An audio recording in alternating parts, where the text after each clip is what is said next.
Hello, नमस्ते, good evening.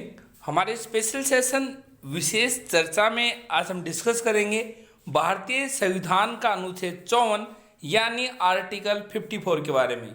हम आपको बताएंगे क्या निहित है भारतीय संविधान के अनुच्छेद 54 में यानी आर्टिकल 54 में, और समझाने की कोशिश करेंगे आपको एग्जाम में एग्जामिनर आपसे कैसे क्वेश्चन पूछेगा।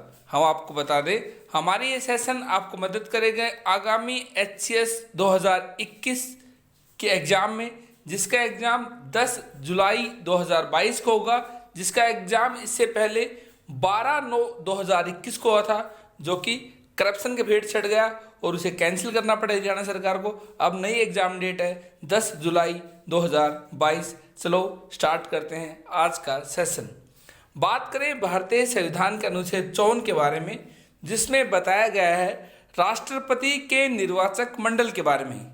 यानी हम आपको आसान भाषा में समझाने की कोशिश करें, यानी भारतीय संविधान के आर्टिकल 54 में बताया गया है कि जब राष्ट्रपति का चुनाव होगा तो उसमें मत कौन कौन डाल सकता है, उसमें पार्टिसिपेट कर सकता है।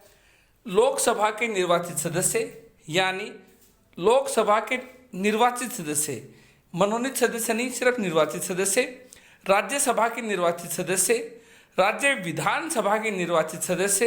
इसके अलावा दिल्ली और पुडुचेरी संघ राज्य क्षेत्र की विधानसभाओं के निर्वाचित सदस्य। अब कौन इसमें भाग नहीं ले सकता?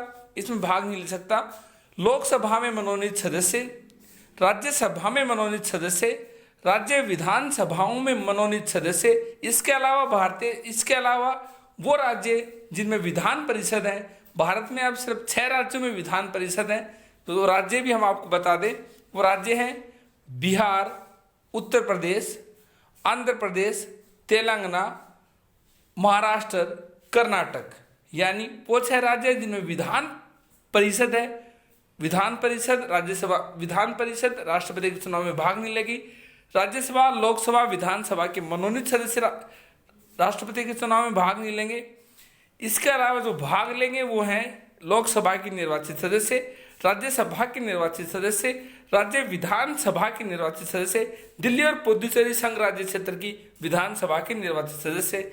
यानी हम आपको बता दें भारतीय संविधान के अनुच्छेद 54 में राष्ट्रपति के निर्वाचक मंडल के सदस्यों के संबंध में उपबंध किया गया है। इसके अलावा हम आपको ये भी बता दें कि दिल्ली और पुडुचेरी संघ राज्य क्षेत्र की विधानसभाओं के निर्वाचित सदस्य 17वें संविधान संशोधन अधिनियम 1992 द्वारा निर्वाचक के सदस्य बने हैं। इससे पहले ये भी सदस्य नहीं थे।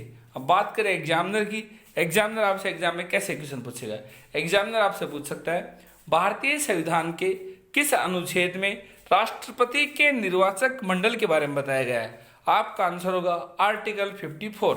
इसके अलावा निम्नलिखित में से कौन राष्ट्रपति के चुनाव में भाग नहीं लेता? ऑप्शन होगा ऑप्शन पहला लोकसभा के निर्वाचित सदस्य, राज्यसभा के निर्वाचित सदस्य, विधानसभा के निर्वाचित सदस्य, विधान परिषद के सदस्य। इसका सही आंसर होगा ऑप्शन डी, यानी विधान परिषद के सदस्य। विधान परिषद के सदस्य राष्ट्रपति के चुनाव में शामिल नहीं होंगे। इसके अलावा एग्जामिनर आपसे पूछ सकता है दिल्ली और पुडुचेरी केंद्र शासित प्रदेश के विधानसभा के निर्वाचित सदस्य राष्ट्रपति के चुनाव में कब से शामिल हुए हैं? ये शामिल हुए हैं 1992 में। और किस संविधान से? 17वें संविधान संशोधन द्वारा ये शामिल किए गए। इस तरह भारतीय संविधान में अनुच्छेद 54 में बताया गया है राष्ट्रपति के निर्वाचक मंडल के बारे में, यानी जब राष्ट्रपति का चुनाव होगा तो इसमें कौन कौन शामिल होगा, यानी किनके द्वारा राष्ट्रपति चुना जाएगा। तो हम आपको फिर से बता दें लोकसभा के निर्वाचित सदस्य, राज्यसभा के निर्वाचित सदस्य, विधानसभा के निर्वाचित सदस्य, 2 केंद्र शासित प्रदेश दिल्ली और पुडुचेरी संघ राज्य क्षेत्र की विधानसभाओं के निर्वाचित सदस्य। कौन भाग नहीं लेगा? राज्यसभा के मनोनीत सदस्य, लोकसभा के मनोनीत सदस्य, इसके अलावा विधानसभा के मनोनीत सदस्य और विधान परिषद के सदस्य इसमें शामिल नहीं होंगे। हमारे आज के सेशन में इतना ही। हमारा सेशन कैसा लगा लिखिए कमेंट बॉक्स में। कमेंट बॉक्स आपके लिए ओपन है। हमारे चैनल को लाइक, सब्सक्राइब, अपने दोस्तों के साथ शेयर कीजिए और अपनी तैयारी को मजबूती दीजिए। Thank you.